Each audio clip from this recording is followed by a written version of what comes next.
Serie: Acusaciones contra la Iglesia de Cristo. Episodio 1. Somos salvos por obras.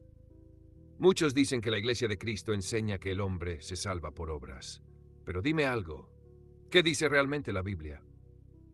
La verdad es esta: somos salvos por la gracia de Dios. Efesios 2:8 declara: por gracia sois salvos por medio de la fe, y esto no de vosotros, pues es don de Dios. La Iglesia de Cristo no niega eso, lo afirma. Pero también enseña que la fe sin obediencia está muerta. Santiago 2:17 lo dice sin adornos: la fe, si no tiene obras, está muerta en sí misma. Entonces no se trata de ganar el cielo, sino de responder a la gracia con una fe viva, activa, que obedece. Cuando te arrepientes, cuando te bautizas, cuando vives en santidad, no estás confiando en ti, estás confiando en la obra de Cristo que transforma. Porque la gracia no te deja igual. No es excusa para seguir pecando, es la fuerza que te levanta, te limpia y te enseña a obedecer. Así que no, la Iglesia de Cristo no enseña salvación por obras, enseña salvación por gracia, que produce obediencia por amor. Y recuerda esto: si la fe no te cambia, no es fe, es solo palabra vacía. Episodio 2. Solo la Iglesia de Cristo se salva. Muchos dicen que la Iglesia de Cristo enseña que solo ellos se salvan, pero eso no es verdad. No se trata de pensar que un grupo humano tiene el poder de decidir quién entra al cielo. Solo Cristo tiene esa autoridad, porque fue Él quien derramó su sangre, y con esa sangre compró su iglesia. No muchas, una sola. Jesús dijo en Mateo capítulo 16, versículo 18, edificaré mi iglesia. No dijo mis iglesias ni mis denominaciones. Dijo mi iglesia, una que es su cuerpo, un pueblo nacido de su evangelio y obediente a su palabra. La Iglesia de Cristo no se llama así por orgullo, sino porque le pertenece al Señor. Pero también entendemos que la Iglesia verdadera no se define solo por tener el nombre de Cristo, sino por predicar y vivir la doctrina que Cristo enseñó.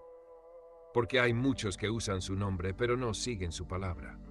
Jesús mismo advirtió en Mateo 7:21, no todo el que me dice, Señor, Señor, entrará en el reino de los cielos, sino el que hace la voluntad de mi Padre que está en los cielos.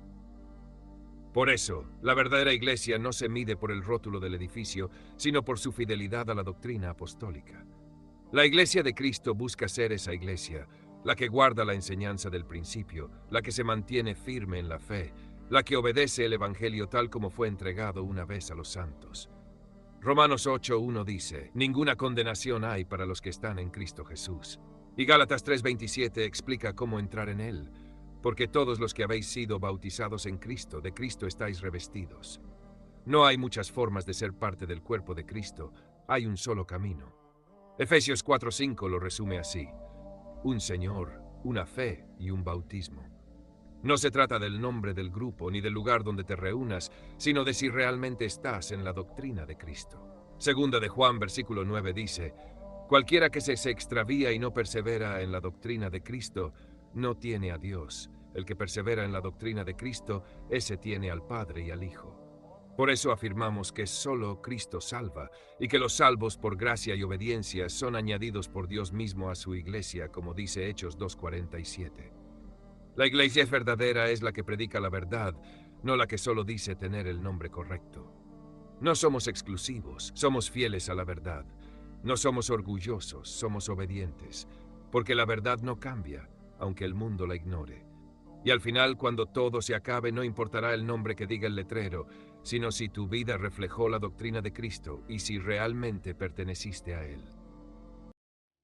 Episodio 3. No creemos en el Espíritu Santo. Muchos dicen que la Iglesia de Cristo no cree en el Espíritu Santo, pero eso es completamente falso. La Iglesia de Cristo cree en el Espíritu Santo, porque la Biblia lo enseña desde el principio hasta el final. Creemos que el Espíritu Santo es parte de la divinidad, junto con el Padre y el Hijo, y que Él obra en la vida del creyente conforme a la palabra de Dios. El Espíritu Santo no es una fuerza, es una persona divina. Jesús dijo en Juan capítulo 14, versículo 16 y 17, y yo rogaré al Padre, y os dará otro Consolador, para que esté con vosotros para siempre, el Espíritu de verdad, al cual el mundo no puede recibir, porque no le ve ni le conoce, pero vosotros le conocéis, porque mora con vosotros y estará en vosotros. Creemos que el Espíritu Santo habita en cada cristiano fiel, que guía, fortalece, consuela y ayuda en nuestras debilidades. Romanos 8:16 dice, el Espíritu mismo da testimonio a nuestro espíritu de que somos hijos de Dios. No hay vida espiritual sin su presencia, ni crecimiento sin su dirección. Pero lo que la Iglesia de Cristo no enseña es que el Espíritu Santo actúe por emociones desordenadas o manifestaciones contrarias a la Escritura. El Espíritu Santo jamás contradice la palabra que Él mismo inspiró. Segunda de Pedro 1:21 dice, porque nunca la profecía fue traída por voluntad humana, sino que los santos hombres de Dios hablaron siendo inspirados por el Espíritu Santo.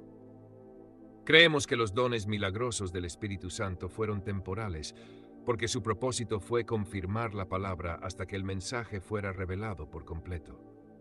Primera de Corintios 13:8 dice, el amor nunca deja de ser, pero las profecías se acabarán, cesarán las lenguas y la ciencia acabará. Cuando vino lo perfecto, que es la palabra revelada, lo parcial desapareció. Hoy el Espíritu Santo obra por medio de la palabra inspirada, transformando corazones, renovando mentes y guiando a los que se dejan dirigir por la verdad. Efesios 6:17 dice, la espada del Espíritu es la palabra de Dios. Así que sí, la Iglesia de Cristo cree en el Espíritu Santo, pero lo entiende y respeta conforme a la enseñanza bíblica. No lo limitamos, pero tampoco lo convertimos en espectáculo. El verdadero poder del Espíritu se manifiesta en una vida cambiada, en un corazón obediente y en una mente renovada por la verdad. Porque el Espíritu no vino para entretener, vino para santificar. No vino para provocar ruido, vino para producir fruto. Y el fruto del Espíritu, como dice Gálatas 5:22, es amor, gozo, paz, paciencia, benignidad, bondad, fe, mansedumbre y templanza. Y esa es la evidencia más grande de que el Espíritu Santo habita en nosotros. No los gritos, ni las señales, sino una vida transformada por la obediencia a la palabra del Dios viviente.